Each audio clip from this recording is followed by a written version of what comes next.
Previsioni rispettate, Cortina stamane si è svegliata così con oltre 30 centimetri di neve caduta nella notte che è andata ad aggiungersi a quella scesa nei giorni scorsi. Da questa notte, con una intensità che potete notare, con facilità, sono almeno altri 50 centimetri, rispetto alla neve caduta, nei giorni scorsi, che era già molto abbondante. Tant'è che abbiamo raccontato, no, Francesca, come, non nevicasse con questa intensità sulle Dolomiti da 30 anni almeno. Poco fa laggiù, sulla strada che non si può individuare in questo momento, c'era qualcuno che l'unico modo che aveva di potersi muovere era con le ciaspole, la moglie invece era con gli sci da fondo. Questa è la neve su neve dei giorni scorsi che sta cadendo. Guardate che scena meravigliosa anche di qua, è come se stesse diluviando neve. È una situazione che normalmente ci troviamo ad affrontare con precipitazioni nevose come questa. La situazione è sotto controllo e al momento non si registrano particolari criticità.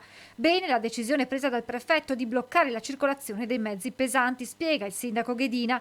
Questa mattina, intorno alle 13, proprio un camion è uscito di strada di traverso poco prima del centro abitato di Cortina, creando alcuni disagi alla circolazione. Spazzaneve naturalmente in azione, oltre a quelli del comune, una decina, al lavoro anche mezzi di ANAS e Veneto Strade.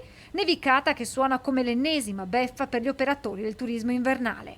Gli albergatori sono in forte difficoltà e quindi in tantissimi hanno scelto di chiudere. Ci diceva De Cassan, presidente di Federalberghi di Belluno, come si temesse che solo il 10% degli albergatori avrebbe poi aperto. Bene, è addirittura il 5%, quindi una percentuale molto minore, purtroppo.